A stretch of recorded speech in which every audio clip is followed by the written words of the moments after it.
नमस्कार दोस्तों, प्रतिभा मलिक फिर से आपके सामने आई हूँ।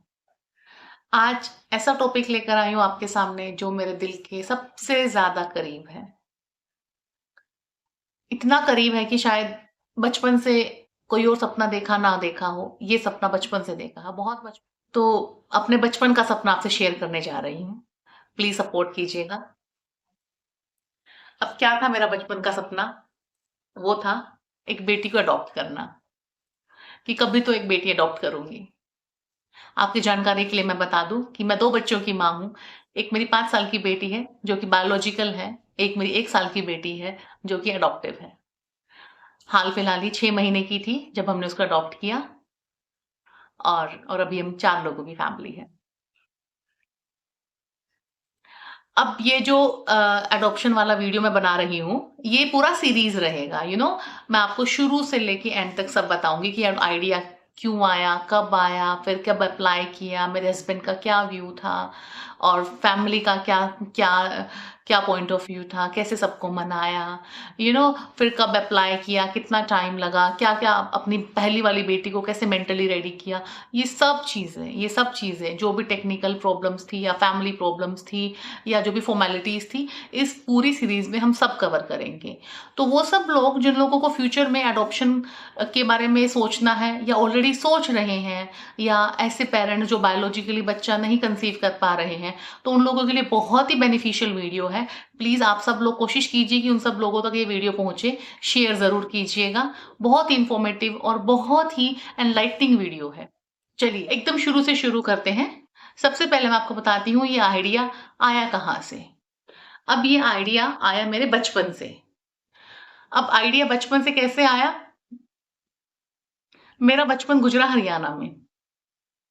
अब हरियाणा कुछ चीज़ों के लिए फ़ेमस है, जैसे हरियाणा का एक टाइम पर कैपिटा इनकम बहुत अच्छा हुआ करता था, अब थोड़ा कम हो गया है।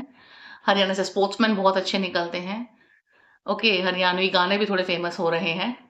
बट हरियाणा कुछ चीज़ों के लिए इनफ़ेमस जो है, वो है 2 मेजर चीज़ें, दोनों ही लड़कियों से जुड़ी हुई हैं। पहली फीमेल फिटिसाइड, कन्या भ्रूण हत्या, दूसरी ये ऑनर किलिंग। जब लड़कियां अपनी पसंद की शादी से थोड़ा इंटरकास्ट मैरिजेस कर लेती हैं तो फैमिलीज उनको मार देती हैं जस्ट बिकॉज ऑफ ऑनर। इज्जत के नाम पे लड़कियों को मार देना।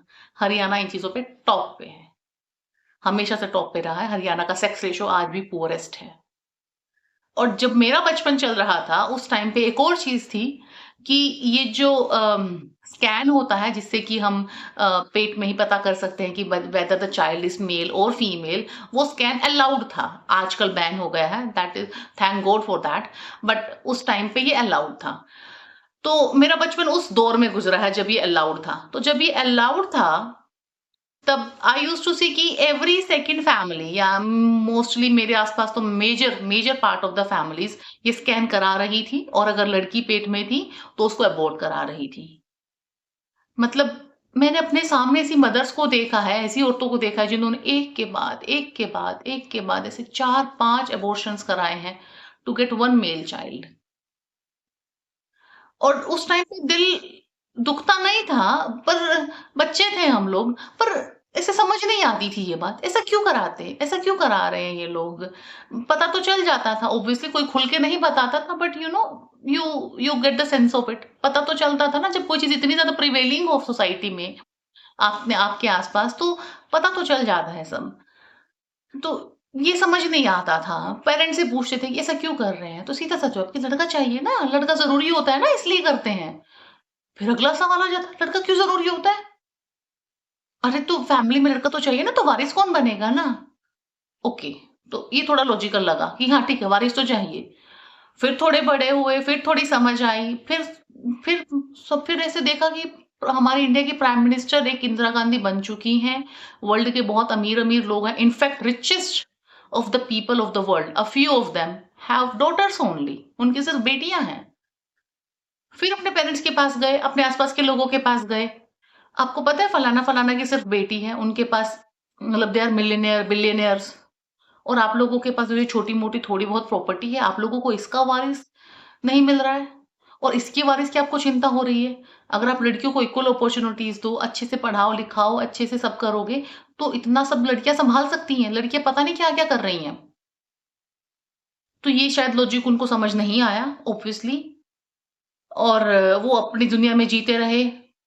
मेरी एक अलग ही चल रहा था कि मुझे अभी भी वो समझ नहीं आ रहा था। मेरी दुनिया में एक मेरी बहन है। मैं और मेरी बहन आपस में हमेशा ये बात करते कि लड़की की परवरिश में ऐसी कौन-सी प्रॉब्लम आती है, ऐसी कौन-सी दिक्कत है, जो ये लोग लड़कियाँ नहीं पैदा करना चाहते। और लड़कियाँ अगर पैदा कर दी हैं, तो पहली बात तो पैदा नहीं करना चाहते, पेट में ही उसकी जान को थ्रेट है। अगर वो दुनिया में आ गई है, उसके बाद उसके बाद each and everything is question marked कि इसको पढ़ाना है कि नहीं पढ़ाना है, पढ़ाना is just waste of money and time. Anyway फिर शादी पे खर्चा कौन लगाएगा? पढ़ाई पे सारा खर्चा लगा दिया तो ज़्यादा पढ़ लिख ली तो शायद इसके लायक कोई लड़का नहीं मिलेगा।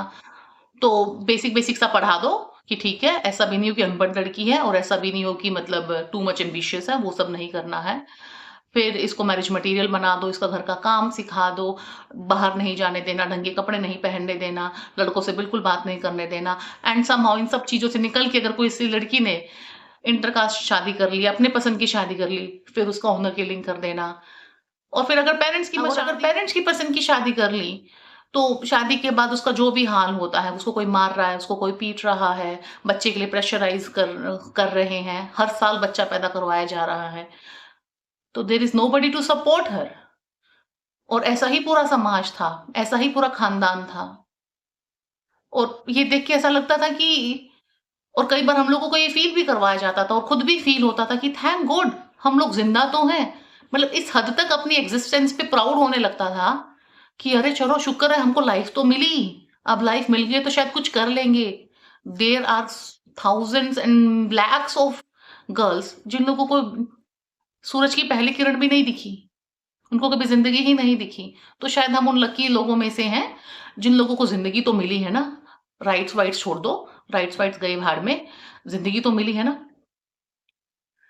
तो ये चीज़ों के साथ हम बड़े हुए और बड़े होते-होते तक कुछ चीज़ें बचपन में हमने तय की, मज़ाक-मज़ाक में तय की।